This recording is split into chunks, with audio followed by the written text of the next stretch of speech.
Evangelho de Jesus Cristo, segundo Mateus, o final do capítulo 9, a partir do verso 35. Diz assim o texto: Jesus ia passando por todas as cidades e povoados, ensinando nas sinagogas, pregando as boas novas do reino e curando todas as enfermidades e doenças. Ao ver as multidões, teve compaixão delas, porque estavam aflitas e desamparadas, como ovelhas sem pastor. Esse é o verso que eu quero enfatizar. Ao ver as multidões, teve compaixão delas, porque estavam aflitas e desamparadas, como ovelhas sem pastor. Abençoa-nos, Senhor, estamos na Tua casa, diante do Teu povo, para compartilharmos a Tua palavra. Precisamos da Tua graça para este momento. Amém. Ovelhas sem pastor. Esta semana nós vivemos o impacto da prisão do presidente Luiz Inácio, o ex-presidente Luiz Inácio Lula da Silva, e o país, que vive uma polarização, naturalmente sentiu a estranheza do momento. Grupos de pessoas o defendendo, grupos de pessoas celebrando a prisão deles. Houve estouro de fogos por um lado, houve comoção e lágrimas por outro. Uma novela, um teatro, cada um avaliou de uma forma, aquela longa celebração, nem sei como eu chamo aquilo, né? Aquela coisa confusa de prender, levar, tirar do prédio onde ele estava, horas infindas de negociações, não se sabia como, todo mundo sabia como ia terminar a história, mas uma coisa confusa, prolongada, e parece que nós temos que nos posicionar acerca destas coisas. Alguém me perguntou, por que as pessoas são assim? Por que eles acreditam tanto nele? Aliás, foi meu filho que falou. Eu disse, messianismo. Isso é messianismo. Existe uma necessidade das pessoas pela figura de um Messias. Então, o que nós vimos nestes dias é a desconstrução de um mito, é a desconstrução de uma figura messiânica. É lógico que esse é o final do processo para alguns, mas não é o final para outros. Para outros é como se o Messias deles estivesse sendo injustiçado.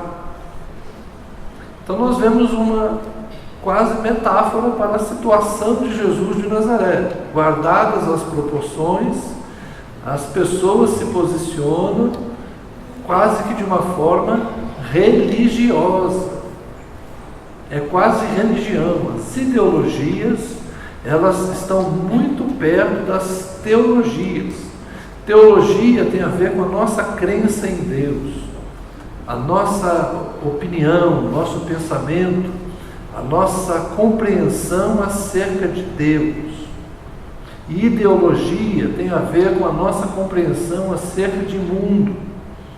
Mas Deus e o mundo não são dissociados na nossa fé, porque o nosso Deus é o Criador de todas as coisas. E para nós, existir neste mundo significa servir a Deus. Nós entendemos este mundo como vindo de Deus por meio da criação e voltando para Deus por meio da redenção. A fé cristã não é uma fé extra-mundo. Nós não somos abstraídos da existência desse mundo e dizemos que a nossa pátria é o céu apenas. Nós somos cidadãos dos céus por causa da nossa compreensão teológica e, nesse sentido, da nossa compreensão escatológica acerca das últimas coisas, de que há uma existência que se segue. Então, para nós, o céu é a vida futura, é aquilo que vai ser depois da morte, depois que esse mundo não mais existir, quando passar este céu, quando ele se enrolar como um pergaminho e quando essa terra se consumir pelo fogo, então nós teremos novo céu e nova terra. Essa é a nossa visão escatológica, essa é a nossa visão de futuro. Mas a nossa crença, a nossa religião, não diz que apenas isso será a nossa vida em Deus. Nós vivemos em Deus agora, nós vivemos em Deus hoje, como disse o apóstolo Paulo, nele existimos, nele nos movemos. Este mundo é criação de Deus, e Deus interfere neste mundo. Nós sabemos que Deus tem vontade, que Deus tem desejos, que Deus tem participação, que Deus age a favor disso e daquilo, Deus toma partido, Deus exerce julgamento, Deus exerce autoridade. E como povo de Deus, nós participamos das ações e dos desígnios de Deus. Então nós não podemos dissociar essa nossa existência no mundo, achando que a nossa fé, a nossa religião, ela é apenas celestial. Essa dicotomia, essa ruptura entre o espiritual e o histórico. O espiritual está na história, e a história conta com a ação do Espírito. Tudo uma coisa só. Apenas para nós este mundo não é tudo. Há algo, e talvez algo muito maior e muito melhor, com certeza, para além. Mas as ideologias e as teologias, elas andam muito perto. Então o que nós vimos esta semana é quase um ato religioso. É uma interpretação religiosa da política. Porque muitas pessoas se sentem aflitas e desamparadas, precisando de quem as conduza. As pessoas precisam de pastor. E aqui o texto não está falando de líder religioso, está falando de ovelhas, animais, uma família de animais, tipicamente cuidada e explorada comercialmente naquela época. As ovelhas ofereciam a lã e a carne para eles no Oriente, eles criavam ovelhas, e Jesus não está falando de pastores religiosos, ele está falando de pastores que cuidavam de animais. Está comparando as pessoas com as ovelhas por causa da natureza desse tipo de animal, que não é um animal que sabe se defender, é um animal extremamente frágil. Ele é predado com muita facilidade pelos carnívoros, mas além disso ele tem dificuldade de encontrar alimento. As ovelhas têm visão muito curta, elas são míopes, elas não enxergam longe. Então, se você soltar uma ovelha numa pastagem bonita igual as nossas, a ovelha está tranquila. Para onde ela virar tem pasto. Mas na Palestina, não. Na Palestina, para onde ela virar tem pedra. E onde é que estão os pastos verdejantes? São pequenos tufos de vegetação no solo pedregoso. Nos desertos da Judéia, os pastores criam seus animais, mas é o pastor que alteia os olhos e que sai caminhando e conduzindo os rebanhos nos lugares onde ele, pastor, encontra o pasto. Porque a ovelha por si só não acha pasto. A ovelha por si só não acha água. Por isso que o Salmo 23 diz que o Senhor é meu pastor e ele me conduz aos pastos verdejantes e ele me guia às águas tranquilas. Porque senão a ovelha morre de fome e de sede, por incompetência. A natureza não dotou a ovelha de mecanismos de defesa muito eficientes. Ela precisa de pastor. Ovelha precisa de pastor. E Jesus está falando de quê? De pessoas que precisavam de liderança, pessoas que precisavam de pessoas que se importassem, que cuidassem delas. É por isso que nas ideologias aparecem, ou na política aparecem os messias, os pais do povo, aqueles que se importam. Nós estamos num país democrático, que as pessoas são eleitas pelo voto. Quanto vale o voto de um rico? E quanto vale o voto de um pobre na urna? Ambos valem a mesma coisa. Ok, então eu sou eleito pelo voto de cada cidadão. Eu preciso alcançar mais cidadãos. Eu vou falar a quem? Aos ricos ou aos pobres? Eu vou falar aos ricos, porque os ricos vão me entender e os ricos vão me eleger. Mas os ricos são minoria, e é eleito não quem tem mais voto, quem tem mais dinheiro, mas quem tem número de votos. Então, peraí, eu vou falar com os pobres porque existem mais pobres. Eu preciso convencer os pobres a votar em mim, porque os pobres são a maioria. Então eu governo para os ricos, mas eu discurso para os pobres. É assim que se faz política no mundo. As democracias são assim. Você fala para a maioria. Se você está num lugar, num ambiente que a maioria é de classe média, o meu discurso é de classe média.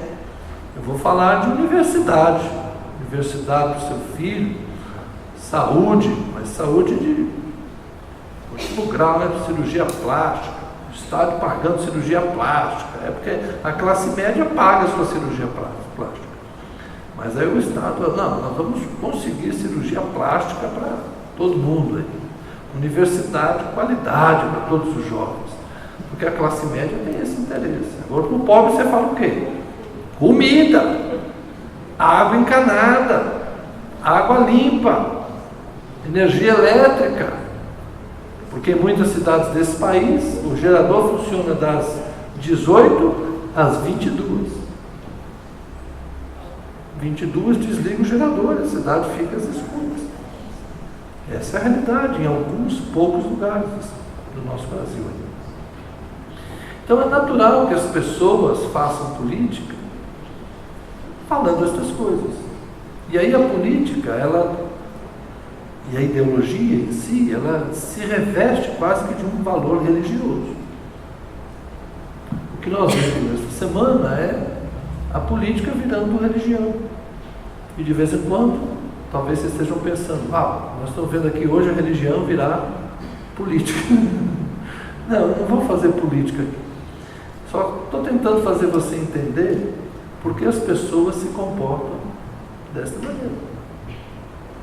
Porque alguns dizem assim, mas não é possível que as pessoas não percebam. O que falta para as pessoas entenderem? Que nós não podemos viver num país do rouba mais faz, essas coisas todas que nós achamos um absurdo. Para nós é um absurdo. Nós somos cidadãos de classe média, nós somos cidadãos instruídos, nós assistimos Globo News, porque a gente tem TV por assinatura, gente. Só o fato de você ter Globo News e Band News significa que você já está num outro nível de informação. Você lê jornal, mas se você lê jornal, é sinal que você é uma parte daqueles 40% da população brasileira que consegue ler um texto e entender, porque 60% da população brasileira não entende o que lê. Então você que lê jornal e entende, você já é parte do grupo privilegiado da nossa nação. Você que tem acesso à informação dessas redes de televisão, é como CNN, esses noticiários que não param, você que tem acesso a isso, você já faz parte de um grupo de pessoas que são privilegiadas, porque você tem maior acesso à informação, você tem maior poder de esclarecimento e você, obviamente, tem melhor poder de decisão. Você consegue exercer a sua liberdade. Por quê? Porque você tem informação. E a informação, o esclarecimento liberta. E a desinformação escraviza.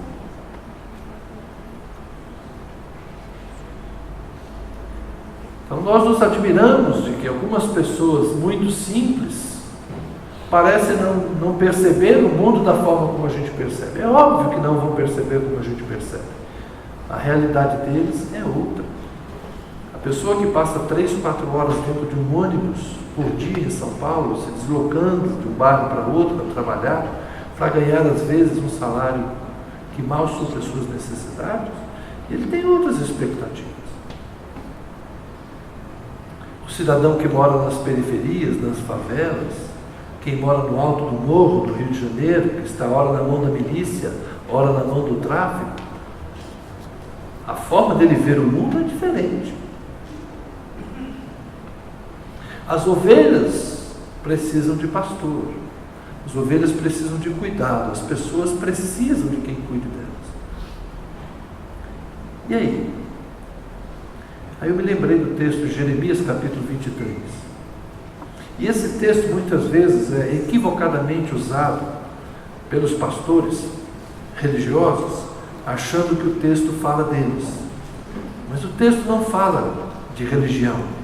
O texto fala do povo de Israel e dos seus líderes, que especificamente neles, os israelitas, que eram uma espécie de governo religioso, as coisas se confundem. Mas olha o que está escrito em Jeremias capítulo 23.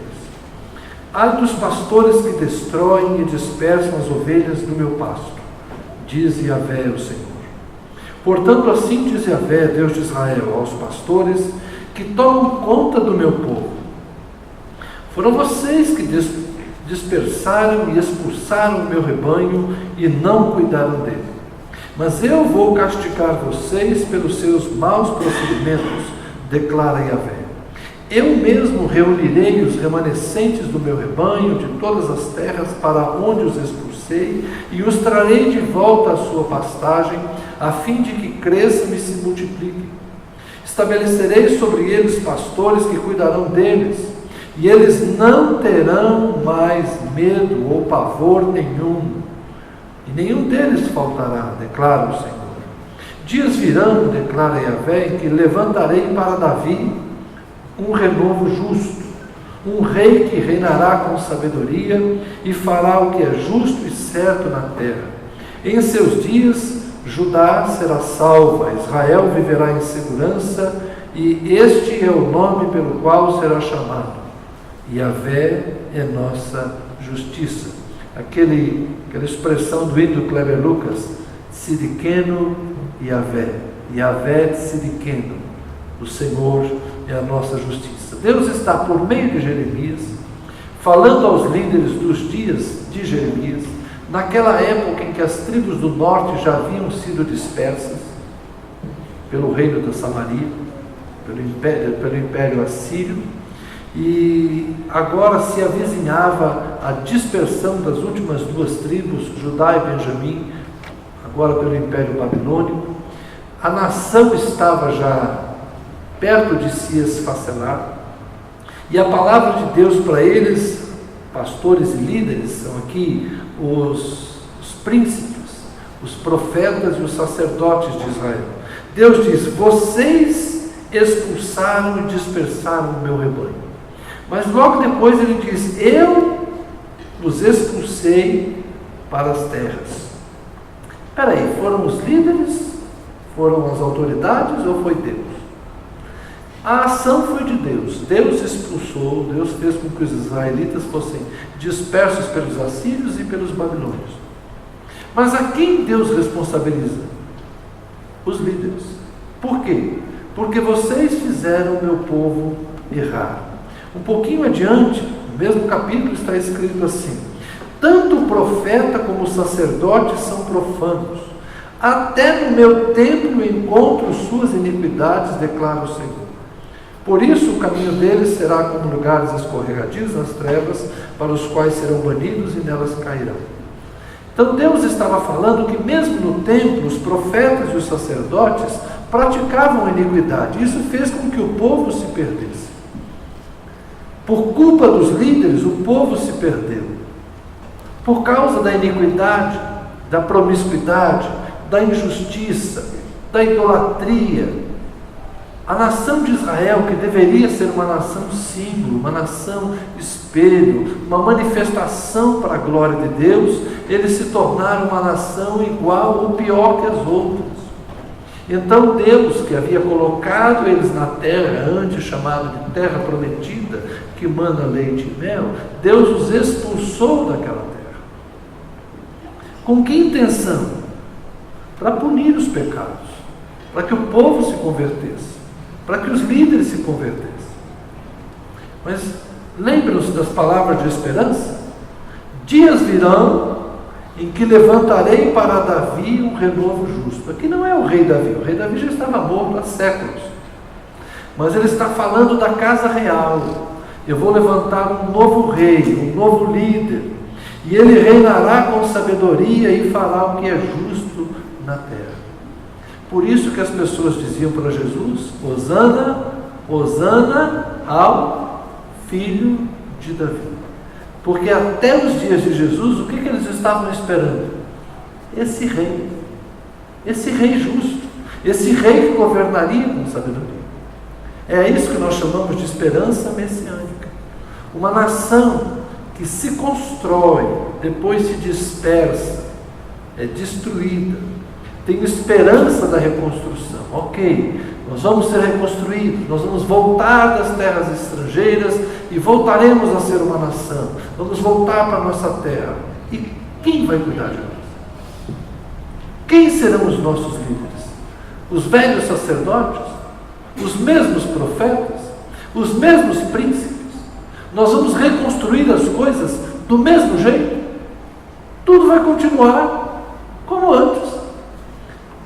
Quer dizer que Deus nos põe aqui, nos tira daqui, nos traz de volta, e depois manda embora, e traz de novo, e manda embora, e traz de novo. Até quando nós vamos brincar de ioiô celestial? Tira e põe, tira e põe, tira e põe, tira e põe. Como é que isso muda? Só pode mudar se houver um líder, um governo, alguém. E aí a figura mítica que eles têm é Davi, um homem segundo o coração de Deus, aquele que matou o urso, que matou o leão e que depois matou um gigante, um rei que venceu os amonitas, venceu os moabitas, venceu os sírios, venceu os filisteus, venceu todos os inimigos ao redor, venceu os edomitas, todos os povos que cercavam, filisteus ao sul, sírios ao norte, moabitas, amonitas a leste. Ele conquistou tudo, venceu todas as guerras, trouxe paz para o reino. É esse rei que nós queremos. Nós queremos um novo Davi. Nós queremos um reino davídico. Nós queremos um filho de Davi. Por isso que os profetas diziam, o rebento de Jessé. Por isso que Jesus foi aclamado como o filho de Davi. No templo, as crianças diziam, Hosana, Hosana ao filho de Davi. E os chefes do templo disseram para Jesus, ei, não vê o que os meninos estão falando? Manda que se calem. E Jesus disse o quê? Nunca lestes? Da boca dos pequeninos vem o verdadeiro louvor? Ou seja, o que Jesus disse? Calar por quê? Eles estão falando a verdade. Eu sou o filho de Davi. Eu sou o rei justo. Eu sou o renovo. Eu sou aquele que reinará com sabedoria e farei o que é certo na terra. Em meus dias, Judá será salvo, Israel viverá em segurança e o nome dele será o Senhor é a nossa justiça. Jesus vem para cumprir essa profecia. Mas cumpre do jeito que eles imaginavam, expulsando os romanos, vencendo os povos ao redor, colocando um trono em Jerusalém e a partir de Jerusalém regendo com cetro de ferro as nações? É esse o Jesus que a gente vê com a espada afiada que sai da sua boca, porque as suas palavras ferem as nações, os seus olhos são chamas de fogo e consomem os seus inimigos? Esse é o Jesus descrito no Apocalipse, esse é o Jesus descrito nos antigos profetas, esse é o Messias que reinaria. Mas é esse Jesus que nós conhecemos? Esse é o Jesus que pisou as estradas da Palestina naqueles dias? Não. Mateus capítulo 9 fala de um Jesus que olhava para as multidões e as via como gente que precisava de esperança, precisava de amor, precisava de perdão, precisava de paz, precisava de cura, porque havia muita doença e naquela época não tinha medicina que tem hoje. Havia muita possessão demoníaca, havia muita escravidão nas mãos de Satanás. E não havia quem se importasse com eles. É por isso que a religião de Jesus de Nazaré, a missão de Jesus Cristo, é uma missão vista como uma missão espiritual. Porque Jesus não veio transformar o mundo política e socialmente, mas Ele transforma de dentro para fora. Ele transforma o coração dos homens. As pessoas precisavam de perdão, porque não adiantava você pacificar as nações se as pessoas continuariam se odiando. Por isso que Ele prega a não violência, por isso que Ele prega o amor. Mas que mundo nós, discípulos de Jesus, estamos construindo? Nós acreditamos na não violência que Jesus pregou? Nós acreditamos que quem com ferro fere, com ferro será ferido, como Jesus disse? Nós acreditamos no Jesus que mandou guardar a espada? Ou nós acreditamos na violência para combater a violência? As ideologias do mundo dizem uma coisa. Como eu disse, as ideologias são muito parecidas com as religiões, com as teologias. A gente tem convicções por causa da vivência lá fora. Eu estou convidando você a pensar, a submeter a sua ideologia à sua teologia. Ou tentar pelo menos harmonizar a sua ideologia e a sua teologia. Porque a nossa política, a nossa ação cidadã, a nossa ação democrática tem a ver com a maneira como a gente vê o mundo. Mas a gente precisa ver o mundo com um olhar cristão, um olhar de Jesus Cristo. Como Jesus olhava a questão da pobreza, como Jesus olhava a questão das mulheres. É impressionante como o cristianismo não conseguiu entender o que Jesus fez pelas mulheres. É impressionante como o cristianismo se deixou dominar por uma cultura machista e preservou essa cultura machista. Ainda hoje o cristianismo, em muitos segmentos, não reconhece a mulher como igual portadora da glória de Deus. Em muitos segmentos a mulher ainda é aquela que traz o pecado. Em muitos segmentos bota a burca nas mulheres para que os homens tenham mente pura. Por quê? Porque as pessoas não entendem o que Jesus fez. Porque nem sempre convém para os poderosos do mundo seguir Jesus.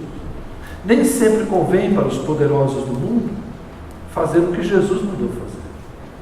Jesus mandou não entesourar tesouros na terra. A gente acredita nisso? A gente de fato acredita quando Jesus disse para a gente não acumular riqueza, para a gente repartir a nossa riqueza? A gente acredita nisso? A gente acredita em paz social sem justiça social? A Bíblia não. A Bíblia diz que a justiça e a paz se encontram e se beijam. Sem justiça não tem paz. Não tem como fazer isso. Mas até quando a gente vai viver num mundo em que nós queremos privilégios para nós? Que nós vivamos dentro de algumas bênçãos e com uma redoma nos protegendo, sem pensarmos nas multidões que estão por aí, como gente aflita que não tem quem se importe com elas. A religião, irmãos, não tem estado a serviço do Evangelho. A religião tem estado a serviço dos poderosos. A maior parte da religião hoje está sendo cooptada pelos instrumentos de poder. Nós teremos eleição esse ano e vocês verão o peso do voto evangélico nas eleições. E não pensem que o voto evangélico está sendo buscado por causa da sua consciência cristã solidária. O voto cristão, o voto evangélico que mais influencia, infelizmente, é o voto da teologia da prosperidade.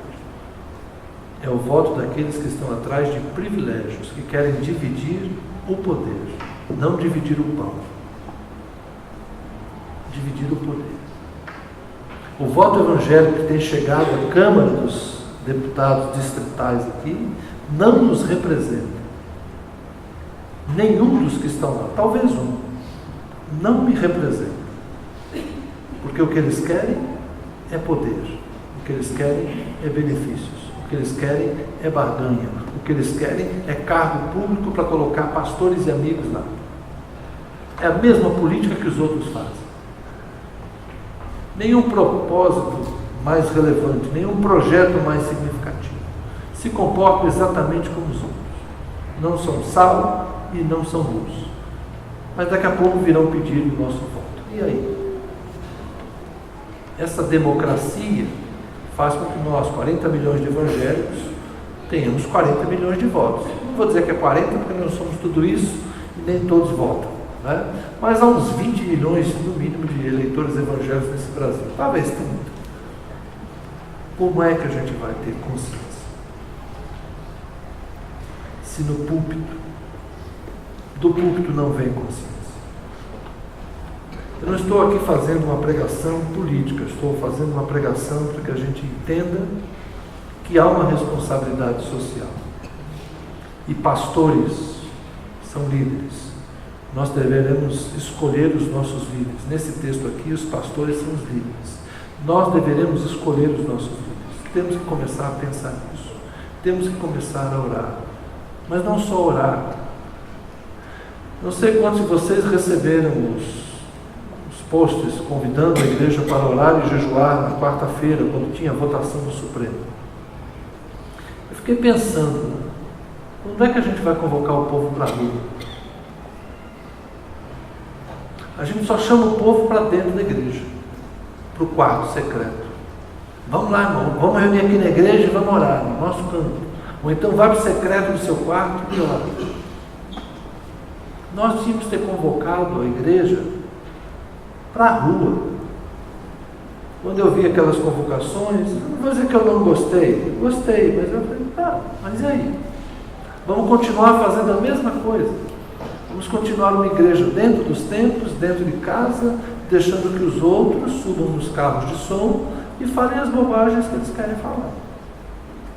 Então a voz pública da igreja não se escuta. Nós deveríamos nem nos vestir de vermelho, nem de verde e amarelo. Nós deveríamos nos vestir de branco e sair para a rua. Nós deveríamos ter algum tipo de atitude. Mas a gente não tem. A gente não se organiza. Eu, inclusive. Até quando? Então a nação está seguindo os seus messias. O Messias passado se desconstruiu. A figura mítica do operário que se tornou presidente foi desconstruída. Assim como a figura mítica da mulher que se tornou presidente foi desconstruída. Qual vai ser o próximo mito? Marina Silva, a seringueira, a mulher frágil, tipicamente evangélica, assembleiana. Alguns já começam a pensar nisso. Um novo Messias de esquerda, um novo Messias de direita. Eu disse a um candidato que veio conversar comigo, eu disse, olha, o senhor tem apoio de banqueiro e de empresário, o senhor é o candidato deles, mas o senhor não tem apelo popular. Alguns aqui já sabem com quem eu conversei. O senhor não tem contato na mídia social.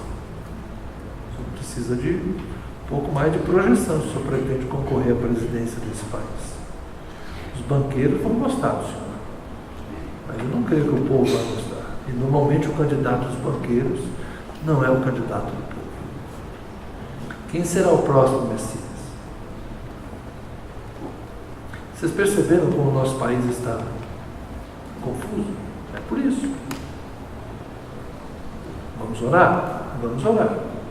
Mas vamos estar atentos, porque a multidão é como ovelha que não tem pastor. Eles estão procurando quem nos guie. Estão procurando líderes. Vai aparecer alguém. Espero que seja alguém sincero, honesto. A gente espera. Mas hoje está difícil confiar. A impressão que nós temos é que os profetas e os sacerdotes estão todos corrompidos. Não há partido, não há ideologia, não há grupo em quem a gente possa confiar. Essa é a minha grande dúvida, porque para onde eu olho, eu não consigo ver, eu hoje não consigo ver esperança. Eu, Zé Carlos, não vejo esperança. Nesse atual sistema, nesse atual contexto, nesse momento que estamos vivendo, a mim ninguém inspira. Eu estou olhando para o céu. Estou olhando para o céu e olhando para a multidão. Jesus disse, rogai ao Senhor da seara, para que Ele envie ceifeiros. Eu queria convidar você a que nós orássemos ao Senhor da seara, para que Ele envie alguém. Para que Ele envie alguém. E agora eu vou usar ceifeiros aqui num termo duplo. Que Ele mande ceifeiros para arrancar tudo isso que tem que ser arrancado. Vamos melhorar aqui esse negócio. Que Deus mande ceifeiros celestiais para arrancar tudo isso que tem que ser arrancado, para que seja semeado algo novo e a gente possa de fato ter esperança. E se Deus levantar alguém novo nesse país, que seja alguém abençoado e abençoador. Amém? Não que o novo é garantia que vai dar certo. O problema é que a gente já está cansado dos velhos. Os velhos a gente já sabe que não dá. Amém? Mas vamos orar por isso. Vamos pensar, vamos refletir. O Messias caiu. Vai surgir um outro. Esperamos que seja alguém melhor. Deus, foi uma semana triste para o nosso país. Uma semana de desapontamento, de frustração para muita gente. Gente que teve esperança que alguém vindo da pobreza poderia de fato fazer algo significativo pelos pobres. Houve, Senhor, a ruína de alguém que, tendo vindo da ignorância, ofereceu para as pessoas uma esperança de que haveria instrução, de que haveria educação. Nosso país acreditou, Senhor. Acreditou que o petróleo é nosso, que o pré-sal é nosso, que o dinheiro do pré-sal ia resolver os problemas da educação do nosso país, que o Bolsa Família eliminaria a miséria, que o Luz para Todos chegaria em todas as casas. A nação acreditou, Senhor, que o dinheiro seria tirado da mão de alguns e repartido com mais justiça. Houve de fato, Senhor, um sopro de esperança, houve um tempo de esperança. Muitas vozes clamaram neste mundo, Senhor. Muitos números foram apresentados, mas o que são números, Senhor? Senão coisas a serem manipuladas e apresentadas conforme a conveniência. Senhor, muita gente acreditou, milhões de pessoas acreditaram. E agora milhões de pessoas estão desanimadas, milhões de pessoas estão em desalento. São ovelhas sem pastor, são ovelhas sem líder. E toda esta democracia que temos, Senhor, nos permite essa fragmentação ideológica e a propagação de discursos vazios. A quem essa multidão seguirá? Que voz ela ouvirá, Senhor? É gente vulnerável, é gente manipulável, é gente que pode ser captada, cooptada, induzida. São ovelhas sem pastor. Eu oro pela tua igreja, Senhor. Tua igreja tem muitos pastores religiosos, tua igreja tem muitos líderes religiosos, tua igreja tem muita gente que fala em teu nome. Começa conosco, Senhor. Começa no meio de nós a impedir que se use o teu nome para coisas vãs.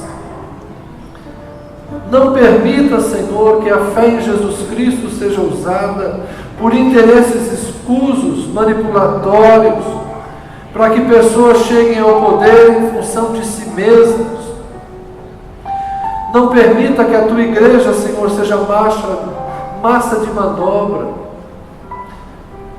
mas no meio do teu povo, Senhor, levanta pastores genuínos, líderes verdadeiros, gente com consciência social, com consciência cidadã, mas com consciência cristã, gente que fale a verdade, gente que ame, gente que prefira a misericórdia ao sacrifício, gente que prefira o amor e a solidariedade, gente sem preconceitos,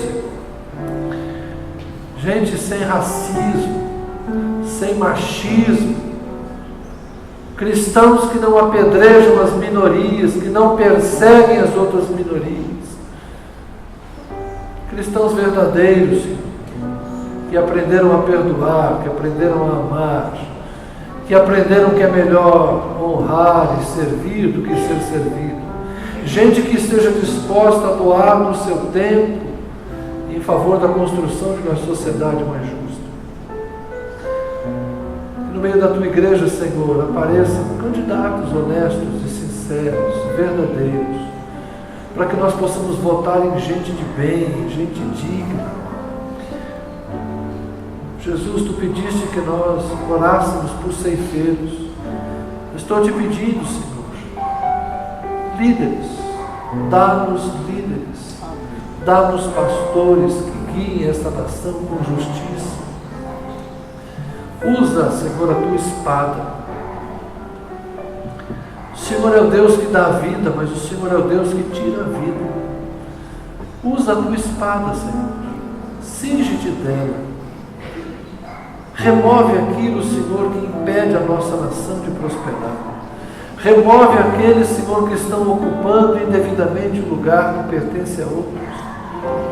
Se a justiça dos homens tarda, Senhor, se a justiça dos homens falha, usa a tua justiça, Senhor.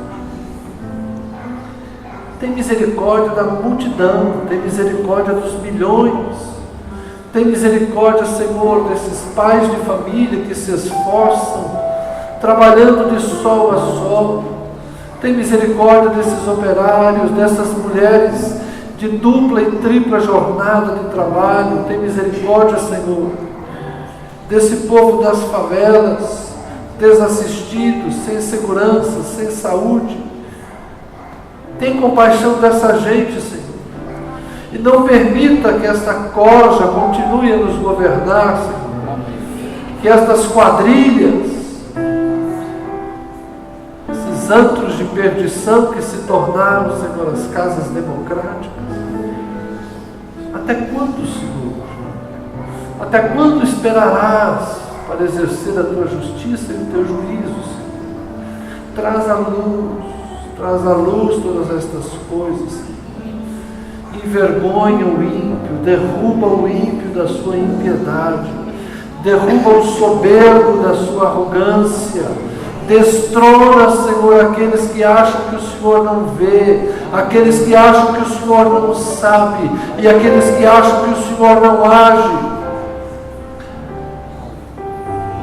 Deus, tu conduziste Nabucodonosor ao pasto para abrir os olhos dele. E ele viu quem era o Senhor. Revela-te, Senhor. Revela-te. Faz um milagre nesta nação. Faz um milagre, Senhor, no meio dos brasileiros. Esta nação pode ser uma bênção para o mundo, Senhor. Esta nação pode ser o celeiro do mundo. Esta nação pode ser o pulmão do mundo. Nós temos água, Senhor. Nós temos sol, nós temos tantas coisas, Senhor, mas não suportamos mais, Deus, sermos uma nação espoliada por uma classe dominante, que se sucede com roupa diferente, mas é sempre a mesma coisa, Senhor. Até quando, Deus? Até quando? Converte a tua igreja, Senhor.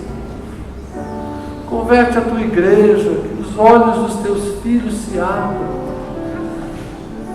que nós tenhamos percepção, ó Deus, do que estamos vivendo, do que estamos plantando e do que colheremos se continuarmos a agir da mesma forma. Que essa geração possa de fato ser uma geração de transformação, que os jovens que estão aqui possam ter mais esperança, que as crianças que estão aqui vejam um Brasil diferente. Mas começa em nós, Senhor. Começa por nós, Senhor. Em nome de Jesus.